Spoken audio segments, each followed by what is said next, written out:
नमस्कार दोस्तों, स्वागत है आप सभी का बिहार दरबार के स्पेशल सीरीज में। ठीक है, मध्यकालीन भारत के इतिहास की आज 7वां वीडियो होगा। इससे पहले हमने 6 वीडियो अपलोड कर लिए हैं। आप लोग अगर नहीं देखे हैं तो जाकर के चैनल पर जरूर देखिएगा। ठीक है, और जैसे ही ये चैप्टर खत्म होता है वैसे हम लोग नेक्स्ट चैप्टर की ओर चलेंगे। तो चलिए आज का पहला क्वेश्चन स्टार्ट करते हैं। आज का पहला क्वेश्चन है यहाँ पे कि बाबर का जन्म कब हुआ था। बाबर का जन्म जो है कब हुआ था, तो बाबर का जन्म फरवरी 1483 ईस्वी में हुआ था। तो आपको ध्यान में रखना है। ठीक है, उसके बाद नेक्स्ट क्वेश्चन है, बाबर के पिता का नाम क्या था तथा वह किस छोटे से राज्य के शासक थे। बाबर के जो है पिता के नाम क्या था, तो बाबर के पिता के नाम जो है उमर शेख था। उमर शेख जो है बाबर के पिता के नाम था। और कहाँ के शासक था, तो मिर्जा के शासक था, जहाँ फरगाना इसको जिसको कहते हैं। जैसे कि मिर्जा जो है, मिर्जा को फरगान भी कहते हैं। तो आपको ध्यान में रखना है। ठीक है, उसके बाद नेक्स्ट क्वेश्चन है आपका कि बाबर की माता का नाम क्या था। बाबर की माता का नाम क्या था, तो कुतलुक निगार आपका यहाँ पे करेक्ट आंसर हो जाएगा। तो आपको ध्यान रखना है कि बाबर की माता के नाम क्या है। उसके बाद नेक्स्ट क्वेश्चन है, किसने समान पराक्रम एवं निर्भीकता के कारण बाबर को बाबर की उपाधि मिली। किसके समान पराक्रम एवं निर्भीकता के कारण बाबर को बाबर की उपाधि मिली, तो बाघ के निर्भीकता के कारण जो है बाबर को बाबर की उपाधि मिला। तो ये आपका करेक्ट आंसर हो जाएगा। तो आपको ध्यान में रखना है। चलिए नेक्स्ट क्वेश्चन है आपका कि अपने पिता की मृत्यु के बाबर फरगाना के शासक कब तथा कितने वर्ष की आयु में बना था। उसके पिता कहाँ के शासक थे, तो फरगाना के थे। तो फरगाना के जो है वो कब शासक बने और कितने वर्ष की उम्र में था। 8 जून 1494 ईस्वी में बने थे। मतलब कि उनके पिता की मृत्यु हुई थी। उसके बाद जो है 12 वर्ष की, उस समय जो है बाबर 12 वर्ष के था। तो उसी समय जो है फरगाना के शासक बना था। आपको ध्यान में रखना है कि कब बना था। उसके बाद नेक्स्ट क्वेश्चन है, बाबर ने बादशाह की उपाधि कब धारण की। बाबर ने बादशाह की उपाधि धारण कब की, तो 1507 ईस्वी में किया था। तो आपको ध्यान में रखना है 1507 ईस्वी इसका करेक्ट आंसर हो जाएगा। उसके बाद नेक्स्ट क्वेश्चन है, बाबर का प्रथम अभियान या आक्रमण कब तथा किस जाति के विरुद्ध हुआ था। बाबर जब आक्रमण अभियान किया था तो प्रथम अभियान या आक्रमण कब तथा किस जाति के विरुद्ध हुआ था, तो 1519 ईस्वी में प्रथम इसका आक्रमण हुआ था। किस जाति के विरुद्ध हुआ था, तो यूसुफ जाई की जाति के विरुद्ध हुआ था। तो ये आपका करेक्ट आंसर हो जाएगा। इसको ध्यान में रखना है। उसके बाद नेक्स्ट क्वेश्चन है आपका कि बाबर का 5वां और सर्वाधिक महत्वपूर्ण आक्रमण किसके विरुद्ध हुआ था।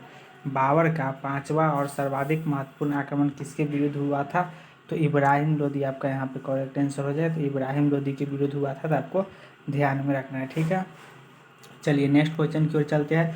आपका नेक्स्ट क्वेश्चन यहाँ पे कि बाबर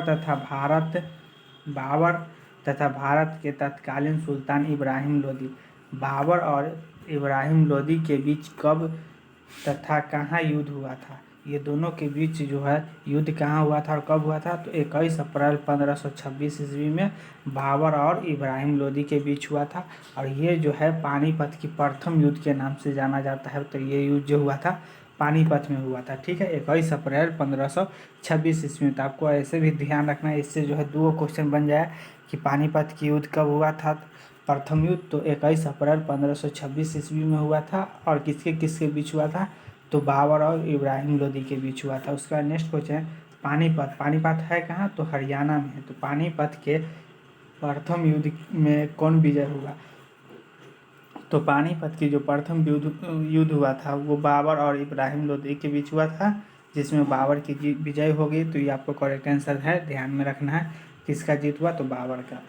उसके बाद नेक्स्ट क्वेश्चन है, पानीपत के प्रथम युद्ध में बाबर के विजय का सर्वाधिक महत्वपूर्ण कारण किसे माना जाता है। पानीपत की प्रथम युद्ध जो हुआ था उसमें बाबर विजय हो गया था, उसमें सर्वाधिक महत्वपूर्ण कारण किसे माना जाता है, तो तोप खाने का प्रयोग। सर्वाधिक महत्वपूर्ण कारण किसे माना जाता है, तो तोप खाने का प्रयोग। तो ये आपका करेक्ट आंसर हो जाएगा। इसको ध्यान में रखना। उसका नेक्स्ट क्वेश्चन है, पानीपत के प्रथम युद्ध में बाबर की विजय तथा दूसरा महत्वपूर्ण कारण किसे माना जाता है, तो तुगलमा तुगलमा युद्ध नीति का प्रयोग, तो ये आपको करेक्ट आंसर है तुगलमा युद्ध नीति का प्रयोग। तो आपको ध्यान में रखना है और इसको जो है रिवीजन करते हुए चलना है, तब जा करके ये आपको याद होने वाला है, ठीक है। उसके बाद नेक्स्ट क्वेश्चन है, पानीपत के प्रथम युद्ध में भाग लेने वाले बाबर के 2 प्रसिद्ध निशानेबाज कौन कौन थे। तो यानी कि पानीपत के प्रथम युद्ध जो हुआ था कब हुआ था, तो 1526 ईस्वी में हुआ था, तो आपको ध्यान में रखना है। तो प्रसिद्ध निशानेबाज कौन कौन थे, तो उस्ताद अली व मुस्तफ़ा उस्ताद अली व मुस्तफ़ा, जो ये दोनों निशानेबाज रहे पानीपत के प्रथम युद्ध में। उसके बाद नेक्स्ट क्वेश्चन है आपका कि पानीपत के प्रथम युद्ध के बाद बाबर दिल्ली की गद्दी पर कब बैठा। पानीपत की प्रथम युद्ध जब हो गया था उसके बाद जो है बाबर दिल्ली की गद्दी पर कब बैठा था, तो 27 अप्रैल 1526 ईस्वी में बैठा था। तो ये आपका करेक्ट आंसर हो जाएगा 27 अप्रैल 1526 ईस्वी। उसके बाद नेक्स्ट क्वेश्चन है, पानीपत के प्रथम युद्ध के बाद अगला महत्वपूर्ण युद्ध किसके साथ हुआ था। पानीपत के प्रथम युद्ध हो गया था, उसके बाद अगला जो युद्ध हुआ था वो किसके साथ हुआ था, तो राणा संघा के बीच हुआ था, राणा संघा के साथ हुआ था पानीपत की प्रथम युद्ध के बाद। उसके बाद नेक्स्ट क्वेश्चन है कि बाबर तथा मेवाड़ के तत्कालिक शासक राणा संभा, बाबर और राणा संघा के बीच युद्ध कब तथा कहाँ हुआ था, तो 27 मार्च 1527 ईस्वी में हुआ था। और कहाँ हुआ था, तो खानवा में हुआ था। तो खानवा का युद्ध आपको पूछा जाएगा कि कब हुआ था, तो 17 मार्च 1527 ईस्वी में हुआ था। तो आपको याद रखना है, ठीक है, किसके किसके बीच हुआ था, तो बाबर और राणा संघा के बीच हुआ था। उसके बाद यहाँ पे नेक्स्ट क्वेश्चन है, खानवा के युद्ध के बाद बाबर का अगला महत्वपूर्ण युद्ध किसके साथ हुआ था। खानवा के युद्ध के बाद बाबर का अगला महत्वपूर्ण युद्ध किसके साथ हुआ था, तो मेदिनी राय के साथ हुआ था। मेदिनी राय आपका करेक्ट आंसर हो जाएगा, तो इसको ध्यान में रखना है, मेदिनी राय। उसके बाद नेक्स्ट क्वेश्चन है, बाबर तथा मेदिनी राय के बीच युद्ध जिसमें भी बाबर विजय रहा कब हुआ तथा इतिहास में यह युद्ध किस नाम से प्रसिद्ध है। तो बाबर और मेदिनी के बीच जो युद्ध हुआ था जिसमें बाबर का विजय हुआ, ठीक है, तो युद्ध कब हुआ था, तो 29 जनवरी 1528 ईस्वी में हुआ था। और ये जो युद्ध है चंदेरी के युद्ध के नाम से प्रसिद्ध है। किस नाम से प्रसिद्ध है, तो चंदेरी के युद्ध। तो आपसे पूछा जाएगा कि चंदेरी के युद्ध कब हुआ था, तो आपको ध्यान में रखना है कि 29 जनवरी 1528 ईस्वी में। उसके बाद नेक्स्ट क्वेश्चन है, चंदेरी के युद्ध के बाद बाबर का अगला महत्वपूर्ण युद्ध किसके साथ हुआ था। चंदेरी के युद्ध के बाद बाबर का अगला महत्वपूर्ण युद्ध किसके साथ हुआ था, तो लोहानी अफगानों के साथ हुआ था। लोहानी अफगान आपका यहाँ पे करेक्ट आंसर हो जाएगा, तो इसको ध्यान में रखना है। उसके बाद चलिए नेक्स्ट क्वेश्चन की ओर चलते हैं। नेक्स्ट क्वेश्चन है आपका कि बाबर तथा लोहानी अफगानों के बीच हुआ युद्ध भारतीय इतिहास में किस नाम से प्रसिद्ध है। बाबर और लोहानी अफगानों के बीच जो युद्ध हुआ था कब हुआ था और किस नाम से प्रसिद्ध है, तो 6 मई 1529 ईस्वी में युद्ध हुआ था बाबर और लोहानी अफगानों के बीच। और ये युद्ध जो कहलाया घाघरा का युद्ध कहलाया। तो आपको ये सब टॉपिक को जो है बताते जा रहे हैं, आप लोग ध्यान में रखते हुए चलिएगा। ये जो है घाघरा की युद्ध अगर पूछा जाएगा कि घाघरा का युद्ध कब हुआ, तो 6 मई 1529 ईस्वी में हुआ था, ये भी पूछ सकता है, ठीक है। चलिए नेक्स्ट क्वेश्चन है आप यहाँ पे कि बाबर ने किस नाम से अपनी आत्मकथा लिखी। बाबर ने किस नाम से अपनी आत्मकथा लिखी, तो उनका आत्मकथा का नाम था बाबरनामा। बाबरनामा आपका यहाँ पे करेक्ट आंसर हो जाएगा, तो इसको ध्यान में रखना है। उसके बाद नेक्स्ट क्वेश्चन है, बाबर जो है नक्शबंदी बाबर नक्शबंदी सिलसिले के किस सूफी संत का शिष्य था। किस सूफी संत का शिष्य था, तो उबैदुल्ला अहरार आपका यहाँ पे करेक्ट आंसर हो जाएगा, तो इसको ध्यान में रखना है। उसके बाद नेक्स्ट क्वेश्चन, बाबर के आदेश पर अयोध्या उत्तर प्रदेश की बाबरी मस्जिद का निर्माण किसने करवाया। उत्तर प्रदेश की जो बाबरी मस्जिद का निर्माण है वो मीर बाकी करवाया था। मीर बाकी आपका करेक्ट आंसर हो जाएगा, कहाँ है, अयोध्या में है। उसके बाद है यहाँ पे नेक्स्ट क्वेश्चन, बाबर का मंत्री जिसने अनेक मदरसों का निर्माण करवाया तथा जो शोहरत-ए-आम के नाम से प्रसिद्ध है। तो वो मंत्री कौन था? तो सैयद मकबार अली जो है शोहरत-ए-आम मस्जिद का निर्माण करवाया था। तो ये आपका करेक्ट आंसर हो जाएगा। उसके बाद नेक्स्ट क्वेश्चन, बाबर की मृत्यु कब तथा कितने वर्ष की आयु में हुआ था? बाबर की जो मृत्यु हुआ था कब तथा कितने वर्ष की आयु में हुआ था? तो 26 दिसंबर 1530 ईस्वी में आगरा में हुआ था और 48 वर्ष की उम्र में जो है बाबर की मृत्यु हो गया था। मात्र 48 वर्ष की उम्र में हो गया था, तो आपको ध्यान में रखना है। और इस शासन पर कब बैठे थे? तो 12 वर्ष की आयु में बैठे थे। तो आप दोनों बात आपको ध्यान में रखना है। उसका नेक्स्ट क्वेश्चन, बाबर की मृत्यु के बाद किसके शव को उसके शव को कहाँ दफनाया गया?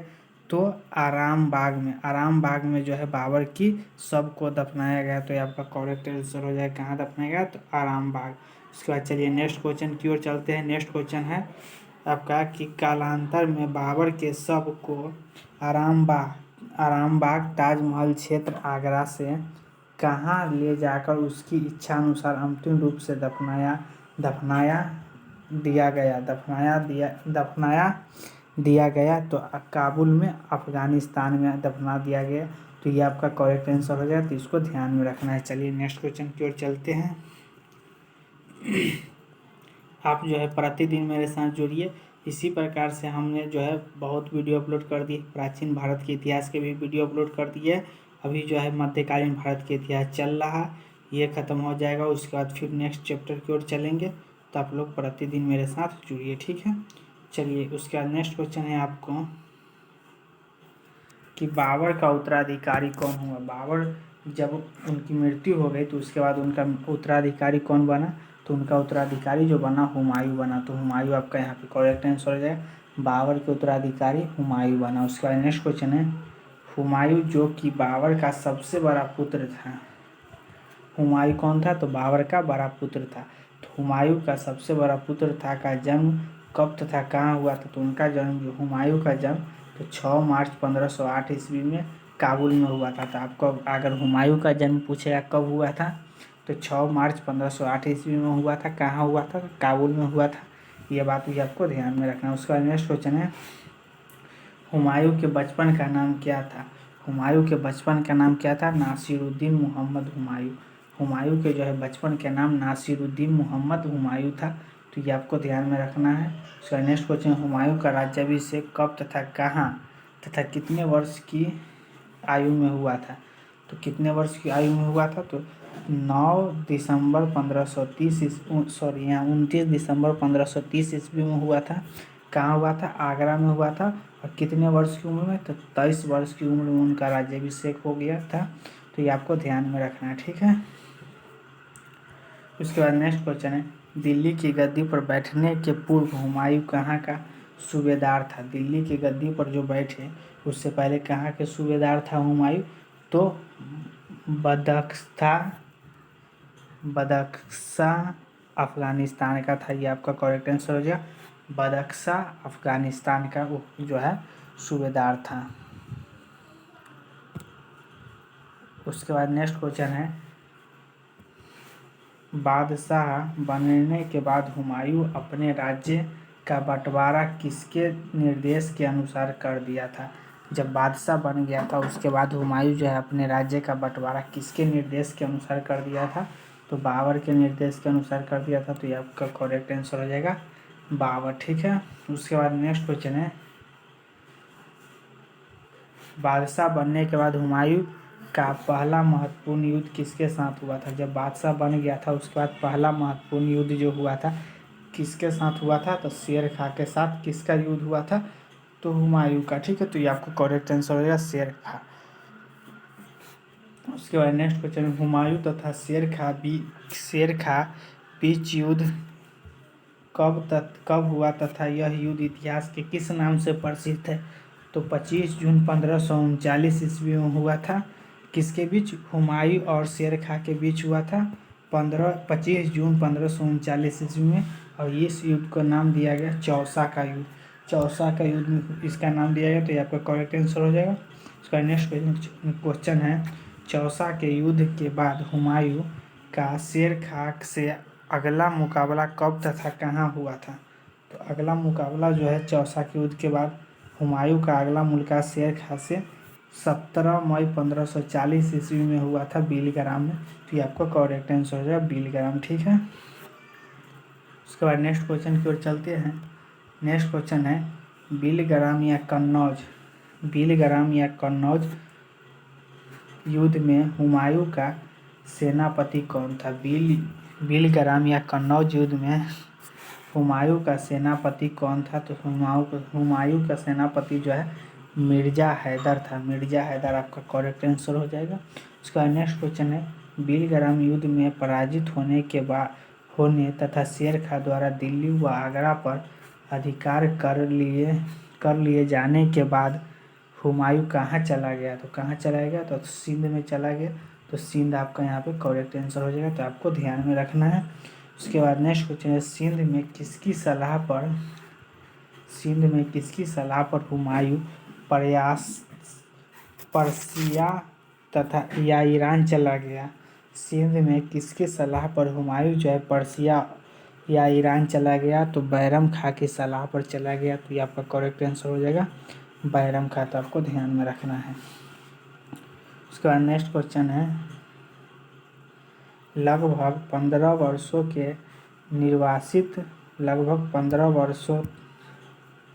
के निर्वासित जीवन के बाद 15 मई 1555 ईस्वी को किस युद्ध में विजय के बाद संपूर्ण पंजाब हुमायूं का अधिकार हो गया था? तो मच्छीवार आपका करेक्ट आंसर हो जाएगा। और ये जो युद्ध हुआ था सतलज नदी के तट पर हुआ था, जो कि लुधियाना पंजाब में पड़ता है। तो आपको ये बात भी ध्यान में रखना है कहाँ पड़ता है इसे, ठीक है।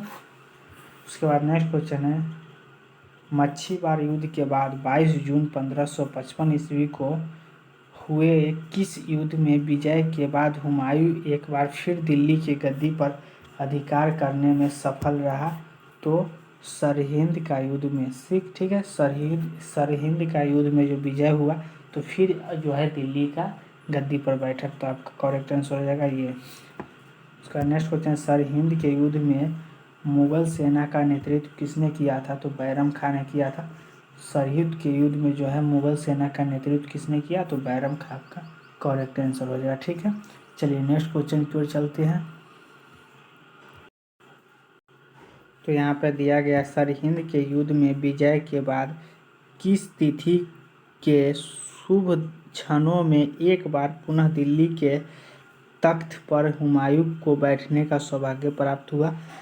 तो कब हुआ था? तो 23 जुलाई 1555 ईस्वी के हुआ था। तो ये आपका करेक्ट आंसर हो जाएगा। उसका नेक्स्ट क्वेश्चन है, हुमायूं की मृत्यु किस तिथि को तथा किस भवन में स्थित पुस्तकालय की सीढ़ियों से गिरने के कारण हो गया था?